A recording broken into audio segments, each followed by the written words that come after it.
अस्सलाम वालेकुम। आज की वीडियो में हम करेंगे रिव्यू एक्सरसाइज 1। ये है जो mathematics book 2 D2 7th edition जो न्यू एडिशन आया है उसी एक्सरसाइज है ये। और इसका हम करेंगे आज क्वेश्चन नंबर 13 एंड 14। और इससे जो पिछले क्वेश्चंस हैं वो मैं अपनी पिछली वीडियोस में करवा चुकी हूँ और उसकी मैंने प्लेलिस्ट भी बना दी है, तो वो मैं इस वीडियो की डिस्क्रिप्शन में दे दूंगी, आप वहां से देख लीजिएगा। और अगर अभी तक आपने मेरा चैनल सब्सक्राइब नहीं किया तो उसको सब्सक्राइब कर दीजिए और बेल आइकन को लाजमी प्रेस कीजिएगा ताकि आपको न्यू आने वाली वीडियोस के बारे में पता चल सके। तो स्टार्ट करते हैं। हमारे पास क्वेश्चन नंबर 13 है कि हमारे पास है कि बॉयल्स लॉ स्टेट्स दैट, ये पेज नंबर 36 पे है। Boyle's law states that the pressure P pascals, यानी कि प्रेशर जो होता है इसकी यूनिट क्या होती है, हमारे पास पास्कल होती है, of a fix mass of gas at constant temperature is inversely proportional to the volume. Volume हमारे पास किस में होता है, डेसीमीटर क्यूब में होता है, इसकी यूनिट होती है। The pressure of 4000 decimetre cube of a gas is air tight container is 250 pascals, assuming that the temperature in the container is constant. Find the pressure of the gas when the volume is 5000 decimeter cube, the volume of the gas when the pressure is 125 pascals। ठीक है, इसमें वो क्या कह रहे हैं कि हमने क्या करना है कि जो है हमारे पास बॉयल्स लॉ जो होता है उसमें जो हमारे पास प्रेशर है वो पास्कल्स में होता है। ठीक है, of a fix mass of gas at constant temperature, वो कांस्टेंट टेम्परेचर पे जो उसका प्रेशर है ना वो इन्वर्सली प्रोपोर्शनल है उसकी वॉल्यूम के। तो अगर वो कह रहे हैं कि अगर हमारे पास प्रेशर जो है गैस का जो है वो हमारे पास है 4000 decimetre of gas in a air tight container is, उसका हमारे पास कितना है, अगर हमारे पास 4000 डेसीमीटर क्यूब गैस जो है ना, अगर उसका जो प्रेशर हमारे पास 250 पास्कल है, तो एज्यूम करें आप कि अगर टेम्परेचर जो है कंटेनर का वो कांस्टेंट है तो फाइंड करें आप प्रेशर, जबकि वॉल्यूम गिवन है, और फिर हम वॉल्यूम को फाइंड आउट करना जबकि हमारे पास प्रेशर गिवन है। ठीक है,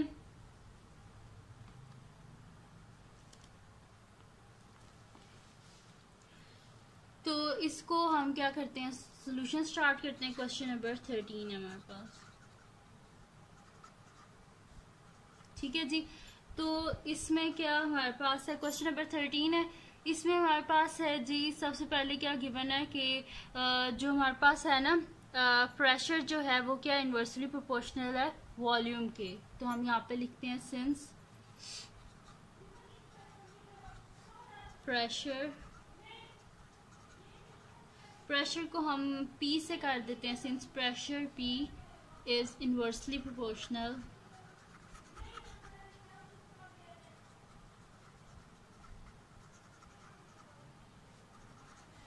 ये क्वेश्चन में गिवन है कि जो प्रेशर है वो क्या है, इनवर्सली प्रोपोर्शनल है वॉल्यूम के। ठीक है, तो ये हमारे पास किस तरह लिखा जाएगा कि P इज प्रोपोर्शनैलिटी का साइन, क्योंकि इनवर्सली प्रोपोर्शनल है तो 1/v हो जाएगा हमारे पास। ठीक है, अब इस जो कांस्टेंट प्रोपोर्शनैलिटी है इसको हटाने के लिए, इसके साइन को हटाने के लिए हमें यहाँ पे कांस्टेंट चाहिए। तो P is equals to k/v, where k क्या हमारे पास, ठीक है, k हमारे पास एक कांस्टेंट है। ठीक है जी, अब हमारे पास क्या गिवन है क्वेश्चन में कि जब हमारे पास the pressure of 4000 decimetre cube of a gas in airtight container is 250 pascals. ठीक है, वो कह रहे हैं कि 4000 अगर डेसीमीटर क्यूब ऑफ जो गैस है ना, ठीक है, अगर इतना मतलब कि वॉल्यूम अगर हमारे पास है ना तो उसके ऊपर कितना प्रेशर लगता है, 250 पास्कल्स। ठीक है, तो हम यहाँ पे लिखते हैं when V is equals to 4000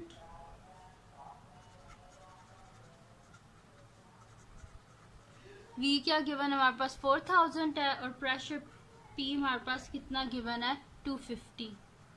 तो इन वैल्यूज को इस इक्वेशन में डाल दें तो हमारे पास हो जाएगा P is equals to, sorry P की जगह तो हमने वैल्यू डालनी है, P क्या हमारे पास 250 इज इक्वल्स टू k/v क्या हमारे पास 4000, हमें k की वैल्यू चाहिए, बोथ साइड पे 4000 से मल्टीप्लाई कर दें।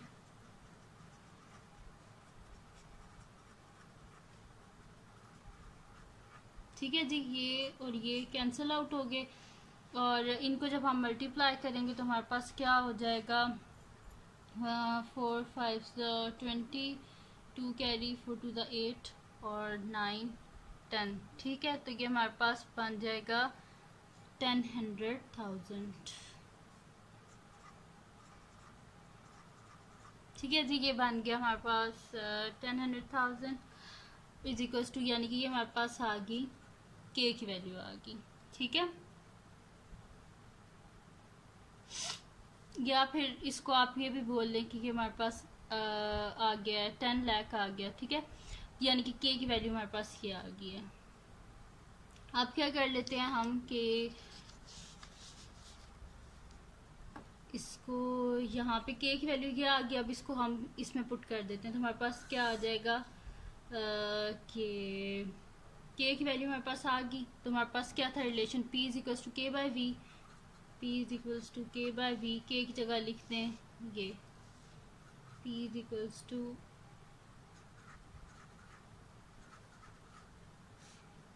ठीक है जी। तो ये हमारे पास इक्वेशन बन गई है। ठीक है, तो ये हो गया हमारे पास रिलेशन बन गया। अब फर्स्ट क्या गिवन था कि the pressure of gas when volume is 5000 decimetre cube. अब वॉल्यूम गिवन और प्रेशर को फाइंड आउट करना है। ठीक है जी, तो हम यहाँ पे नेक्स्ट शीट ले लेते हैं और उस पर लिख लेते हैं कि व्हेन फर्स्ट है हमारे पास कि when V is equals to 5000, अगर V हमारे पास 5000 है। ठीक है, तो हमारे पास क्या है, ये रिलेशन है हमारे पास P is equals two divided by V। ठीक है जी, हमारे पास 10 लाख किसकी वैल्यू है, के की वैल्यू है 1 मिलियन बोल लें बेशक। ठीक है, तो P इज इक्वल्स टू ये आ गया हमारे पास। अब V जो है इसके डिवाइड कर दें। ठीक है, तो इक्वल्स टू 10,100,000 डिवाइडेड बाय 5000, ये कट के 5 2s are 10 और साथ में 2 zeros हैं, तो P इज इक्वल्स टू 200 आ गया हमारे पास। ठीक है, 200 और प्रेशर की यूनिट क्या होती है हमारे पास, पास्कल। ठीक है, साथ में PA भी आ जाएगा, यानी कि प्रेशर ऑफ गैस हमारे पास कितना आ गया 200। में नीचे लिख भी देती हूँ, इधर इसी तरह रहने दें। The pressure of gas is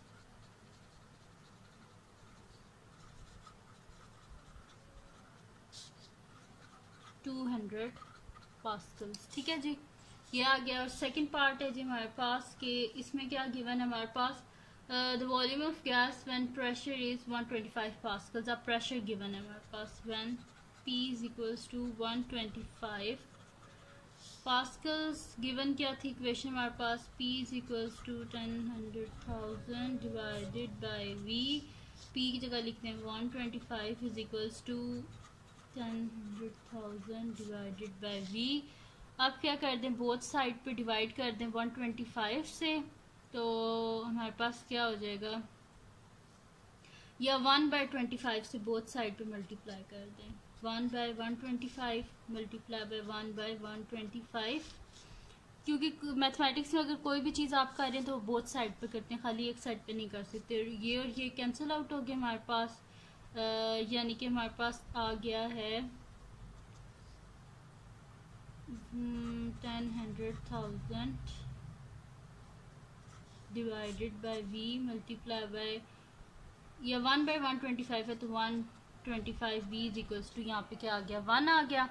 आप क्या कर दें, क्रॉस मल्टीप्लाई कर दें, जिसके नीचे कुछ नहीं होता उसके नीचे 1 होता है, तो 125 V इज इक्वल्स टू 10,100,000 को जब 1 से मल्टीप्लाई करेंगे तो वो वही रहेगा। ठीक है, यानी कि दिस इम्प्लाइज हमारे पास आ गया 125 V is equals to 1 million. ठीक है, तो V is equals to 10,100,000 divided by 125, तो V इज इक्वल्स टू हमारे पास क्या आ जाएगा, डिवाइड कर लेते हैं, डिवाइडेड बाय 125, तो ये हमारे पास आ रहा है जी 8,000, यानी कि वॉल्यूम कितना आ रहा है 8,000, और वॉल्यूम किस में होता है डेसीमीटर क्यूब। ठीक है जी। तो हम यहाँ पे लिख देते हैं कि the volume of gas is 8000 decimetre cube.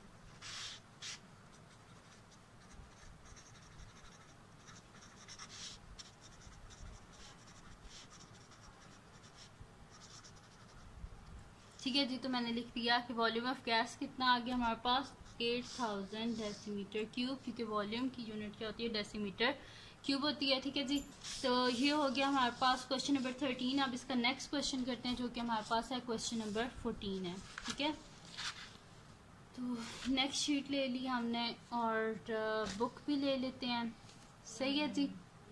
Question number 14 है जी कि 5 men are hired to complete a job. If one more man is hired, the job can be completed 8 days earlier. Assuming that all the men work at the same rate, how many more men should be hired to so that the job can be completed 28 days earlier? ठीक है, यहाँ पे लिखा हुआ है कि अगर 5 बंदे कोई काम है ना, ठीक है, उनको हायर किया गया है कि एक जॉब के लिए मतलब कि 5 बंदे जो हैं वो कंप्लीट करते हैं एक जॉब को। ठीक है, अगर 1 more man is hired, यानी कि आप देखें पहले 5 बंदे थे ना, अब एक और अगर बंदे को वो हायर करेंगे, टोटल कितने हो जाएंगे 6। तो the job can be completed 8 days earlier। जो 5 बंदे जो काम करते थे ना, जब वो 6 बंदे हो गए तो उन्हें 8 दिन पहले ही वो जो काम था उसको उन्हें कर लिया।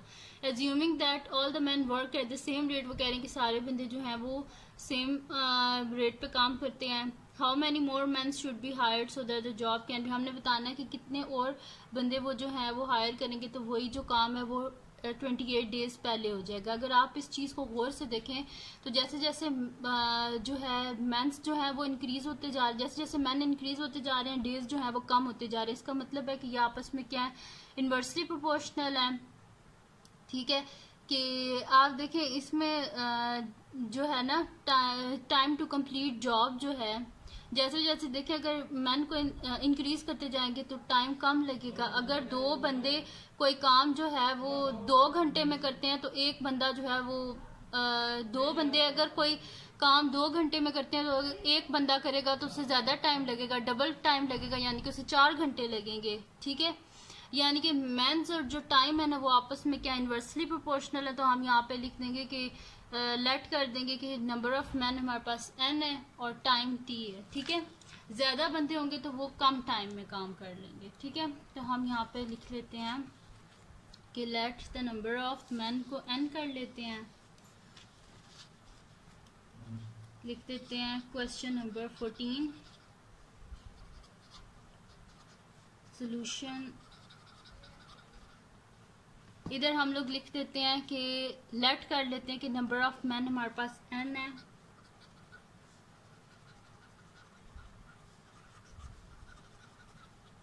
ठीक है, हमने लेट कर लिया नंबर ऑफ मैन हमारे पास n है और टाइम टू कंप्लीट जॉब को हमने t कर लिया है।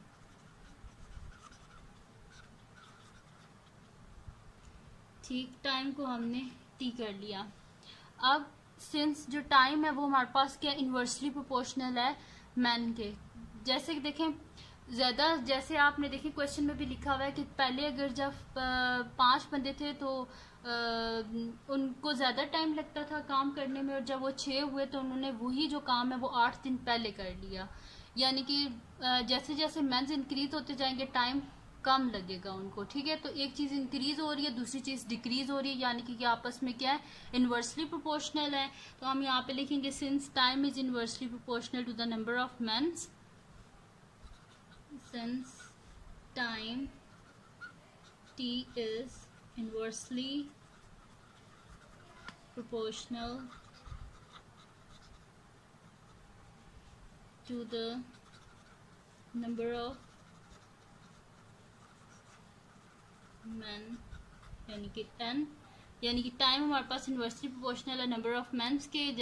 जैसे जैसे नंबर ऑफ मेंस जो है वो इंक्रीज होते जाएंगे टाइम कम लगता जाएगा। तो t is inversely proportional to 1/n, inversely proportional जैसे 1/n में आ गया। अब प्रोपोर्शनैलिटी का साइन हटाने के लिए हमें यहाँ पे कांस्टेंट चाहिए, तो k को हम एज अ कांस्टेंट ले लेते हैं। तो t is equal to k/n where k is a constant. ठीक है, k हमारे पास एक कांस्टेंट है। सॉरी। अब यहाँ पे देखें, अब हम क्या कर लेते हैं, यहाँ पे लिखा हुआ है कि जब पहले जो 5 मैन जो काम करते थे ना, हायर टू कंप्लीट जॉब, जब उन्होंने एक और मैन को एक और बंदे को जब उन्होंने हायर किया तो 6 हो गए, तो उन्होंने वो जो काम था ना उसको 8 डेज अर्लियर कर लिया। ठीक है, तो सबसे पहले हम लोग कर देते हैं when the number of man, हम यहाँ पे इक्वेशन बना लेते हैं कि जब हमारे पास जो बंदे थे वो जब 5 थे तब इक्वेशन बना लेते हैं, फिर जब वो 6 हुए वो वाली इक्वेशन बना लेते हैं, फिर दोनों को जो सब्ट्रैक्ट करेंगे तो उसको हम रख देंगे कि वो 8 डेज उन्हें अर्लियर किया था ना, तो उसे इक्वल्स टू 8 रख लेंगे। तो हम यहाँ पे लिखते हैं कि व्हेन नंबर ऑफ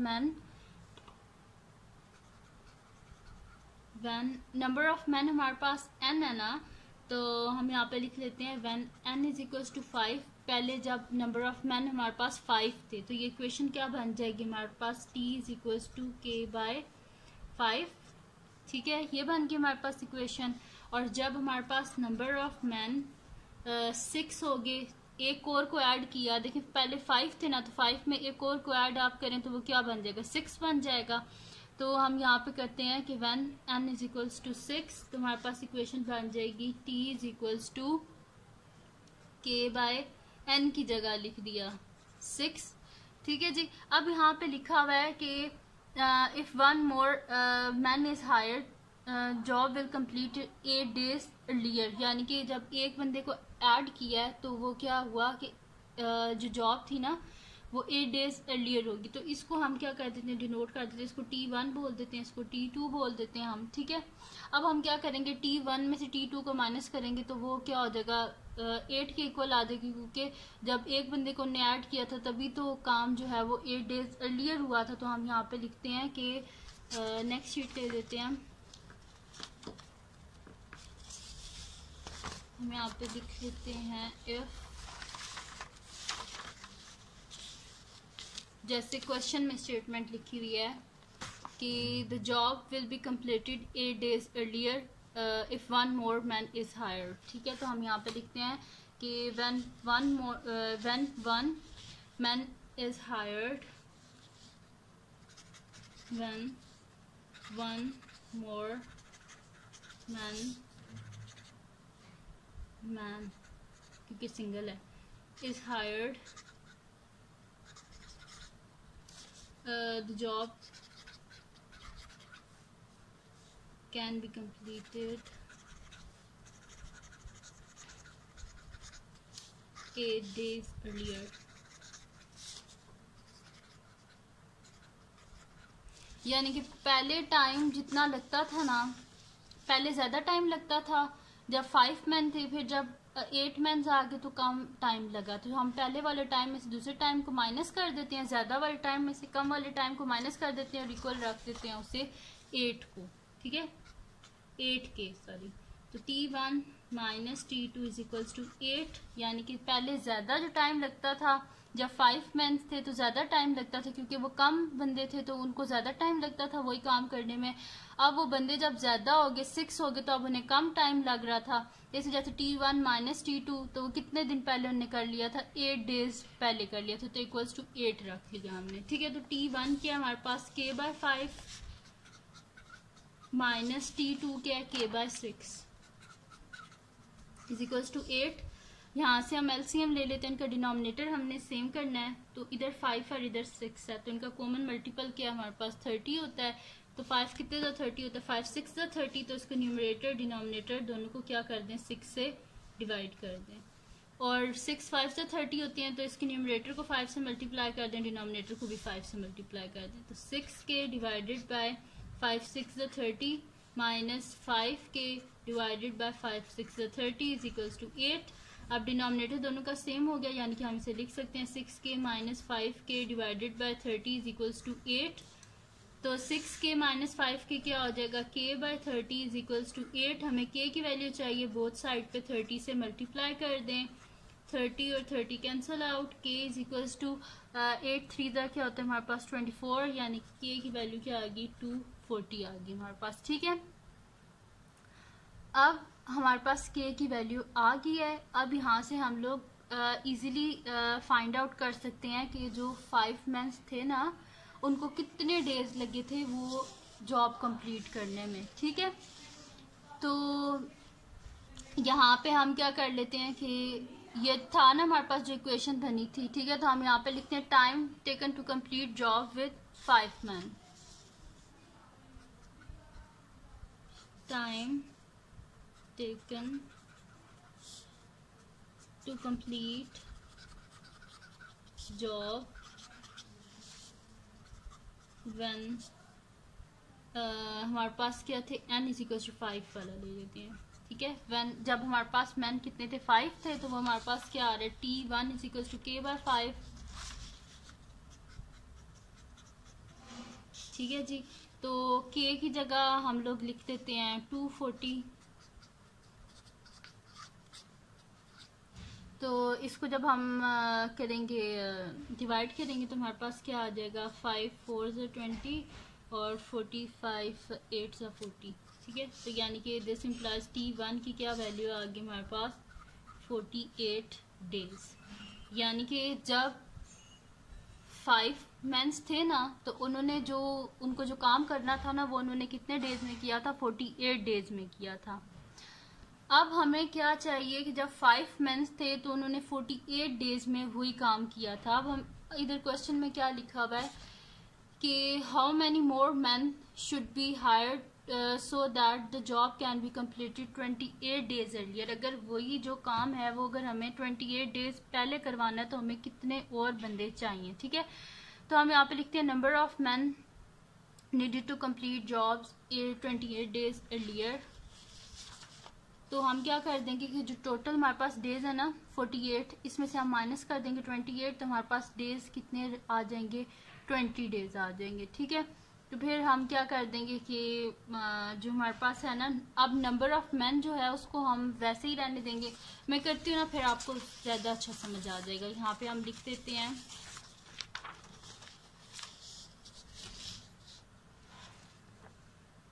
जैसे कि यहाँ पे स्टेटमेंट है, how many more man should be hired to complete the job in 28 days. तो हम यहाँ पे लिखते हैं number of man should be hired to complete job 28 days earlier. Number of man needed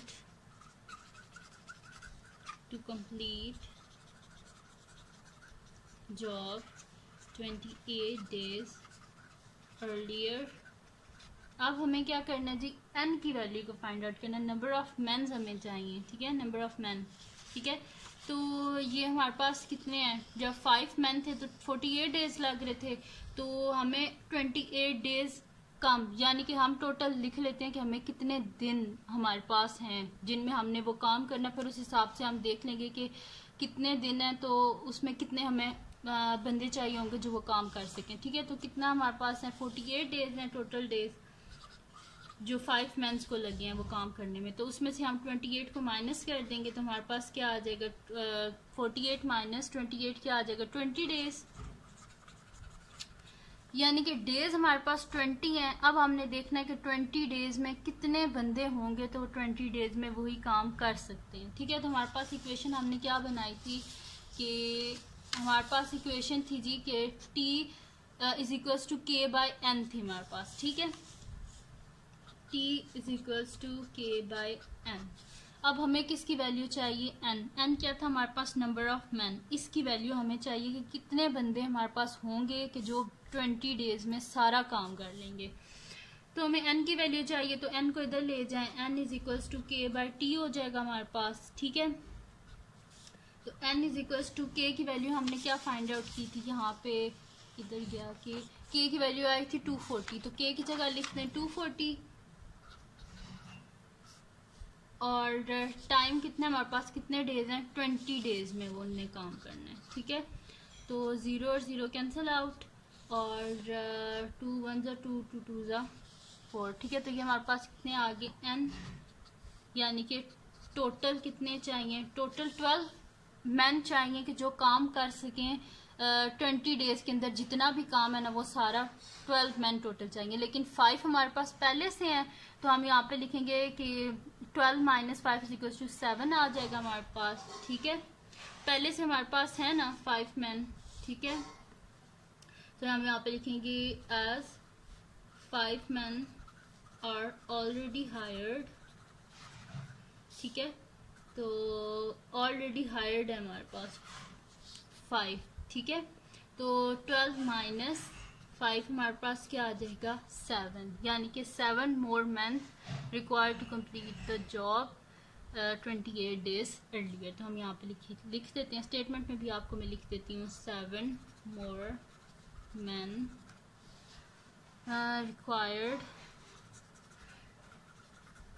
to complete the job 28 days earlier,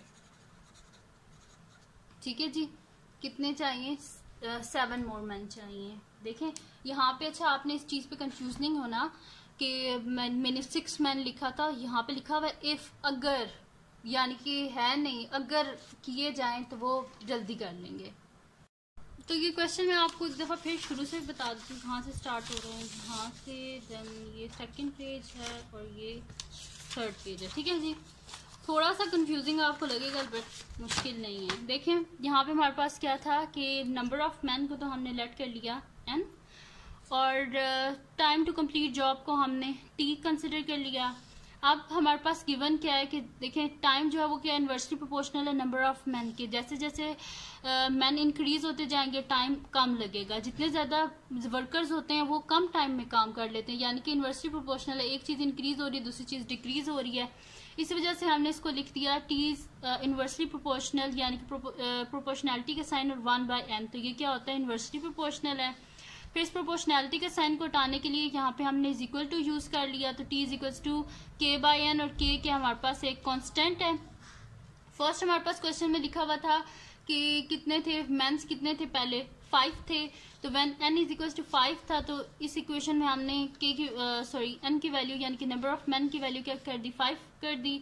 फिर लिखा हुआ था कि if 1 more man is hired, अगर एक बंदे को और हायर किया जाए ना तो टोटल फिर 6 बंदे हो जाएंगे। तो 6 बंदे जो हैं वो काम 8 दिन पहले कर लेंगे जो 5 बंदे काम करते थे उनसे, ठीक है। तो when n is equal to 6 आ गया हमारे पास, तो t2 क्या हो गया k/n की जगह 6 हमने लिख दिया, ठीक है जी। अब यहाँ पे लिखा हुआ है कि when 1 more man is hired the job can be completed 8 days earlier. अगर एक बंदे को और हायर कर लिया जाए तो टोटल 6 हो जाएंगे, तो वो काम 8 दिन पहले कर लेंगे। जो पहले 5 बंदे काम करते थे ना, वो 6 बंदे उनसे 8 दिन पहले काम कर लेंगे। इसी वजह से हमने इधर लिख दिया कि जो पहले बंदे थे उनका जो टाइम था उसमें से अगर माइनस कर दिया जाए, जो दूसरे वाले बंदे हैं उनका काम माइनस कर दिया जाए, तो वो 8 के इक्वल आ जाएगा, यानी कि वो 8 दिन पहले कर लेते थे, ठीक है। तो यहाँ पे अब हमारे पास क्या था k/5 t1 था, t2 k/6 था। तो अब इसका हमने एलसीएम लेना था, तो उसके लिए डिनोमिनेटर सेम होना चाहिए। तो इन दोनों का कॉमन मल्टीपल क्या है 30 है, तो इसको मल्टीप्लाई बाय 5 कर दिया न्यूमरेटर डिनोमिनेटर दोनों को, और 5 6 या 30 होते हैं, इस वजह से इसके न्यूमरेटर डिनोमिनेटर दोनों को 6 से मल्टीप्लाई कर दिया। तो 6k/30 minus 5k/30 is equal to 8 आ गया हमारे पास, ठीक है। अब जब हम इसको कर रहे हैं मतलब कि अब डिनोमिनेटर सेम हो गया, तो 30 नीचे आ गया हमारे पास, 6k minus 5k is equal to 8 आ गया। अब हमें किसकी वैल्यू चाहिए k की वैल्यू चाहिए, तो बोथ साइड पे मैंने 30 से मल्टीप्लाई कर दिया, तो k की वैल्यू क्या आ गई 240।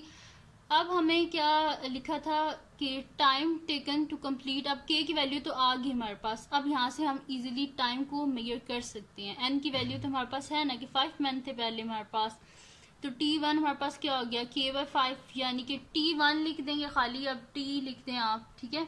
तो वो पहले जो बंदे थे उनको कितना टाइम लगा था 48 डेज लगे थे, जब 5 मैन थे तो उन्हें 48 डेज लगे थे। अब उन्होंने क्वेश्चन में क्या लिखा था कि कितने बंदे हमारे पास हों कि वो जो है पहले अगर 48 डेज लगते हैं ना, तो 28 डेज अर्लियर यानी कि 28 दिन पहले वो काम कैसे कर सकते, कितने बंदे चाहिए, ठीक है। तो इस वजह से हमने लिखा कि number of man needed to complete job 28 days earlier. तो कितने लगते थे 5 मैन को 48 डेज लगते थे ना, तो 48 डेज में से हमने 28 को माइनस कर दिया, तो हमारे पास क्या आ गया 20 डेज आ गए। तो हमारे पास रिलेशन क्या था शुरू में कि t is equal to k/n, यहाँ से हमने n को अलहदा किया तो n is equal to k/t हो गया। तो के की वैल्यू हमारे पास क्या आई थी, 240 आई थी। 240 को डिवाइड कर दिया, टाइम हमें कितना चाहिए, टोटल हमारे पास कितना टाइम है, 20 डेज का टाइम है, क्योंकि उन्होंने बोला 28 डेज अर्लियर। तो 48 में से 28 को माइनस किया था, 20 आया था। यानी कि टोटल हमें कितने चाहिए मैन, 12 मैन चाहिए, लेकिन 5 मैन तो ऑलरेडी हायर्ड है, इस वजह से 12 में से 5 को माइनस किया, 7 आ गया। यानी कि 7 more man required to complete the job 28 days earlier. ये हमारे पास इसका सोल्यूशन आ गया। ठीक है जी, तो ये थी जी आज की वीडियो। अगर आपको पसंद आई हो तो इसको लाइक कीजिएगा, मेरे चैनल को सब्सक्राइब कीजिएगा और बेल आइकन को लाजमी प्रेस कर दीजिएगा ताकि आपको न्यू आने वाली वीडियोस के बारे में पता चल सके। अपने फ्रेंड्स के साथ भी मेरे चैनल को शेयर कीजिएगा और उनको भी बोलिएगा वो सब्सक्राइब कर दें और दुआओं में याद रखिएगा। अल्लाह हाफ़िज़।